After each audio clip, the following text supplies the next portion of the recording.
All right, man, peace. You know, brothers, I have to give LeBron James a lot of credit. It's very obvious that he learns from his previous mistakes. He learns from his miscalculations because he readjusts and he recalibrates and he makes sure that he does not end up in the same situation again. The first time that he left the Cavaliers, he decided that he was going to make a big spectacle of it. He was basically going to get married to his new woman right in front of his old woman's doorstep. And then he wondered why it blew up in his face. Well, it's very clear that he learned from that situation because not only did he decide to not get married to his new woman on the doorstep of his old woman's house, but he remodeled the house of the previous woman. He told her he was leaving. He gave her a great divorce settlement. Hell, he even told her, you know what, I might introduce you to somebody new to replace me, but I am leaving. And that's what he did to the Cleveland Cavaliers this time around, to make sure that when he came back to Cleveland as a member of the LA Lakers, that it was nowhere near as vitriolic as it was when he returned as a member of the Miami Heat. And it worked out well. As we all know, LeBron James is heavily into the acting world, and he's a very, very good actor. And many of you brothers are not going to understand that until sometime down the line. It is what it is. But as I've stated numerous times, the truly great contribution that LeBron James made to the NBA world, the sports world for that matter, is providing many of these younger brothers with the understanding that you have to be loyal to yourself and to your family and not be concerned with a fan base or a franchise. That is the paradigm shift that he initiated when he decided to go from Cleveland to Miami. And that's going to be the greatest contribution that he's had on the game of basketball. So anyway, they're going to talk about it and I'm going to chime in. All hail the king. Cleveland welcoming their favorite son with open arms. The fans giving him a standing ovation, deservedly so, in a video tribute, thanking for him for all that he's done for that city. Stephen A., what do you think of his return? Well, first of all, I got to applaud the Cavs organization in the city of Cleveland and all those fans in Northeast Ohio. Applaud them for what? What else were they going to do?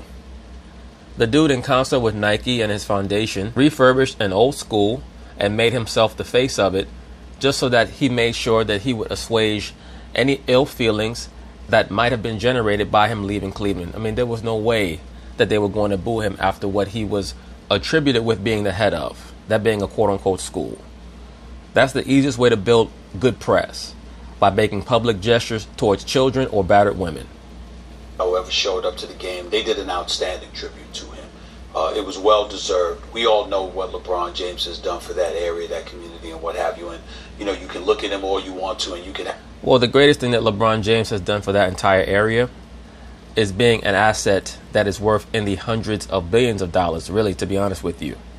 LeBron James, as an asset, as a self-contained asset, is worth in the hundreds of billions when you look at how he affects the market all across the board, not only with the city, but with the state, in the sports apparel business, and now in Hollywood.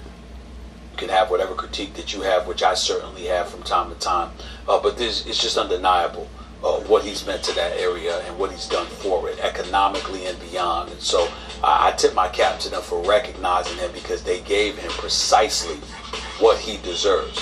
Having said all of that, watching the game last night, I walked away feeling good about LeBron. I walked away feeling not so good about the Lakers' defense at times, because there were too many lapses. Kyle Korver, please, more. And then the Lakers are going to have a lot of ups and downs this season because they're young.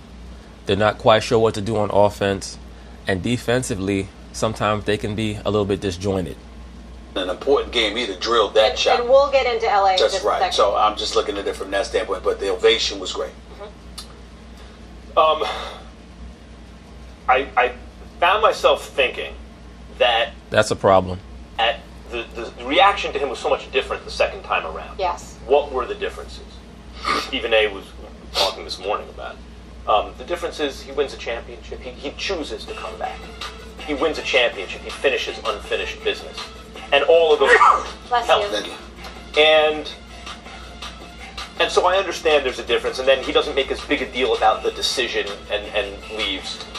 Absolutely. And as Max Kellerman mentioned, let me add that in as well. He was able to win a championship with Cleveland, so that also helped to alleviate whatever potential ill will there may have been. And so there's a different reaction, but I also found myself wondering how much of it is because of that. Undeniably, a good deal of it is that, now the standing ovation, and how much of it is that we've changed, that we as a kind of sports culture have changed. There's some credence to that. People's understanding of what an athlete should be able to do was irrevocably altered when LeBron James made the decision that he made. You know, when he did that, we've never seen an athlete at that level in team sports so take their destiny into their own hands, so reshape a league the way LeBron did. Well, I disagree with that because Shaquille O'Neal did that in 1996. When Shaq left Orlando, he did something very similar to LeBron. There just was not as much fanfare because there was not as much hype around Shaq as there was around LeBron James. In addition to that, Shaq was not viewed as the best player in the NBA at that time. He was viewed as the most dominant, but not the best. The best was Michael Jordan. LeBron James was viewed as being the best player in the NBA when he decided to take his talents to South Beach. And then, but since then, he did it again, and KD did it, and we now accept that as what happens. When Muhammad Ali was first coming up, when he was still Cassius Clay, he started talking. He turned a lot of people off. It wasn't just that he was African American or that he opposed the Vietnam War or he converted to Islam. It was that people weren't used to athletes. You know, back then it was all shucks, I'll fight whoever they put in front of me. Well, that was based off of the Joe Louis paradigm that was created by Jim Jacobs. And the reason why that paradigm was created was in the aftermath of Jack Johnson's reign as the first recognized black heavyweight champion. Jack Johnson made no bones about it that he was going to say what he wanted to say and he was going to do what he wanted to do. So right after that, they had to create the Joe Louis image where they told him never celebrate over an opponent. Always keep your head down. Keep your eyes down if you can. Speak in a monotone voice so that you don't offend the good white man. Now, Cassius Clay came around in the aftermath of that and decided that he was going to be who he wanted to be. People weren't used to an athlete taking control. It turned a lot of people off at first. Then we got used to it. The world changed and we changed. And I think some of what we saw last night is LeBron's effect on us and our change in terms of the way we perceive athletes and the league and receive LeBron. Players kind of running the show. Well, I don't, you know, I'm not saying Max is wrong. I just look at it a tad bit differently. I agree with Max Kellerman here. For the most part, I agree with what he has stated almost to the 100 percentile.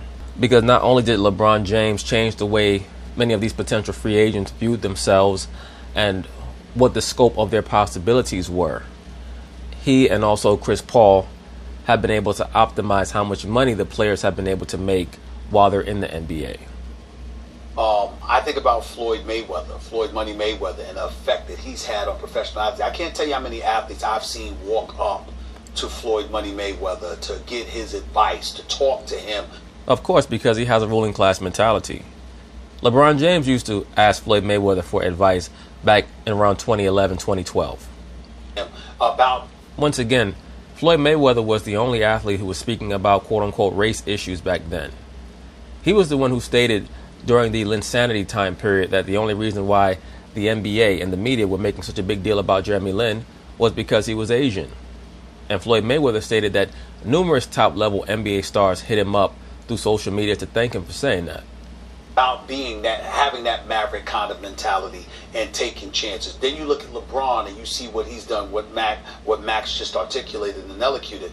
I think the important point to remember is that everybody wants to go out there and do their own thing.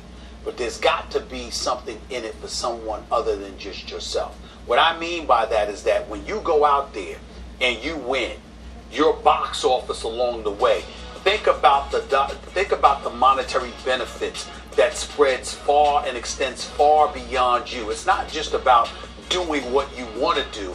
It's also about doing what's right. It's about doing what's positive, what's beneficial to people more than just yourself. And I think that when you look at LeBron and the decisions that he's made, it's a mistake to look at him and think he did it just for him. He benefited, but so many other people benefited because of his greatness and his willingness to bet on himself in the face of scrutiny, in the face of... Right, but Stephen A. Smith, let's not go too far. It's not like LeBron left the Cleveland Cavaliers and said, I'm going to go to the worst team in the NBA and make them a world champion. What he did was in the works, in the planning with D. Wade and also with Chris Bosh from a few years earlier. So he already knew what he was going to do. He had plotted it out. He had planned it out. And that's why I call him very Machiavellian. And that's why I also assert that LeBron James has a ruling class mentality. which is why he and Floyd Mayweather, I won't call them friends, but they tend to be compatriots on numerous issues. Point being is this, it did not take a great deal of courage for LeBron James to go from the Cleveland Cavaliers to the Miami Heat. Now, in hindsight, many of the members of the liberal sports media try to lionize LeBron and the decision that he made because they feel a bit guilty about how they treated him in real time when that whole situation was occurring. But in my view, the appropriate way to evaluate that entire time period is in the middle ground. No, LeBron was not a hero per se for going from Cleveland to Miami, but he also was not a villain. He was just a person with the courage to utilize his right, what had been negotiated. Other people who were saying, we hope you lose because you did those things. And he turned around and faced it all and still found a way to get it done. Just look at the school and how he's helped the city of Cleveland and their economy. You got to think about it from that level. I want to focus on the Lakers. How he helped the city of Cleveland and their economy. All he did was put his name on a school. He didn't even give the $2 million that's attributed to him. His foundation paid for that. He's acting as the front man for it, as the face of it, I should say. That's it. But, I expect people like Molly Karam to fall for that. The Lakers, though. So, Stephen A., I know you have them going to the Western Conference Finals. Yes, I do. Of course, barring facing the Warriors along the way. That's right. LA is currently 10-7, guys. They've won 8-2 in their last 10 games, so playing well. Max, how close are they to actually becoming a contender? It depends on what you're talking about in regards to contention. When you say contention, you mean how close are the LA Lakers to being able to realistically compete for a title? They're far away from that. But if you say contender as in how close are the Lakers to being viable candidates to make the playoffs, I think that they're already there. I expect the Lakers to make the playoffs. No, I don't think they are close to becoming a contender, meaning they'll actually contend for a championship this year. Okay. I think Tyson Chandler was an enormous addition. I think JaVale McGee was an excellent signing. And LeBron is seeing what he needs to do and figuring it out and keeping their heads above water. But let's not get carried. People always say that about LeBron, like he's a human computer when it comes to who comprises the roster for the team that he's on. Once again, LeBron James is 3-6 in the finals. Carried away. They just beat a hapless team, probably the worst team in basketball, by 4 points, by 2 possessions. Yeah, the first half, I was like, what's going on? 2 possessions. So are they going to make the playoffs? I thought they would. Are they going to advance in the playoffs? I think they will, and I think it'll stop there. I don't see a Western Conference Final. Well, I do. And they better get the right draw in the first round, I'll tell you that. Either that or they better make a major trade before the trading deadline. Because if the Lakers in the first round are playing a team like the New Orleans Pelicans or the Houston Rockets, I could see them going home early in that first round. And I've repeatedly stated why. I think everybody's acting like I'm looking at the Lakers and saying, oh my God, LeBron James arrived. They're so great. They're one of the top 4 teams in the NBA from a contender perspective. Like they're legitimate contenders to the Warriors. That's not what I'm saying. What I'm saying is you have to look at LeBron James' arrival, the anticipated impact that will have, combined with the fall off in the Western Conference. I agree with that. The Western Conference has fallen off a great deal. I did not think that the Rockets were going to fall off to this degree, at least thus far through 20 games. Now, we know things can change. It's a very long season. But the Western Conference, I've said this already, one can definitely make the case that after the Warriors, the next best 4 teams in the NBA are all in the Eastern Conference. We look at the Portland Trail Blazers. They're a good team. They got annihilated by 43 last night. This is the kind of team that they are. Anything can happen to them at any given moment. We expect them to go to the playoffs. We expect them to go home. The Utah Jazz with Donovan Mitchell. We talked about the other good players around them, but we see how they've struggled, okay? Utah looks very flat. But fortunately for them, they have played the toughest schedule of any team in the NBA thus far. So I expect them to resurrect themselves a bit. But even with them playing the toughest schedule in the league, for them to be 9-12 through 21 games, it's like, one would have said, well, maybe we can go 12-9 if we're a team with real championship aspirations. Okay, so we monitored that. They gave up 50 to Derrick Rose for crying out loud, even though Derrick Rose has improved exponentially this year because he's healthier. Yeah. We look at the Houston Rockets, James Harden. I love James Harden, but he came in a little bit out of shape. We all know that. He's getting his legs under him, and he's going to do his thing. But still in all, Houston is a bit compromised without Trevor Ariza, Luke, and Bahamute. You look at Denver. They want to come up, but full with youngsters. A lot of flawed teams. There's a whole bunch of flawed teams. Even the Trailblazers, by the way, to your point, even the Trailblazers looked like a great regular season Guys, team. it's the first year the East is better than the West. Well, listen, what I'm saying to you is that Well, it's the first year in a while that the East looks better than the West. There was a stretch that people like to forget about in the mid to late 2000s where the East was better than the West. You know, I get a lot of these Kobe fans who love to talk about the San Antonio Spurs and how Kobe had to go against the Spurs all the time. During that stretch from about 04 all the way through to about 2011 or so, the Eastern Conference was right there with the Western Conference. The Boston Celtics, the Detroit Pistons, the Cavaliers, the Heat, those teams were extremely competitive, and some of them were world champions. this is a better way to say it. I don't believe anyone other than Golden State will beat the Lakers in the West come postseason, because those guys will have to go up against LeBron in the postseason, and I don't think that's going to roll with Houston's going to get it together? Excuse me? You don't think Houston will get it Well, together? Bzdelik's return is going to help, but I think the only way that we can look at Houston and say Houston will be over the Lakers is if Houston goes back and gets Trevor Ariza back. Well, I would say this, actually, Get speaking Trevor Ariza of back. deadline deals, I actually think it's the Lakers that have to make a deal. If this is not the final iteration of the Lakers, if they're going to add an important piece, I a little think more they'll add a shooting. shooter, the Kyle Korvers of the world, somebody like that. Right, now if they do get that. an all-star, then all bets are off. We'll talk about it. Well, I think they are going to get an all-star, but I do agree with Max Kellerman once again in regards to this issue. If the Lakers don't make a trade to obtain another high-level player, I think that they'll make the playoffs, but it's going to be close. About it. Right. But if they just get a little more shooting, that changes the equation somewhat, but then you have to see how that's integrated into the team. Exactly. If they get more shooting, it's going to have to be a two-way player. It can't be a specialist. It doesn't always just work so smoothly. Let's not forget last year with the Cavs, that mid-season trade, everyone was, it's such a great... They allow LeBron James to get away with more travels than any player I've ever seen. Every time he does that spin move, he carries the ball, and they never call it.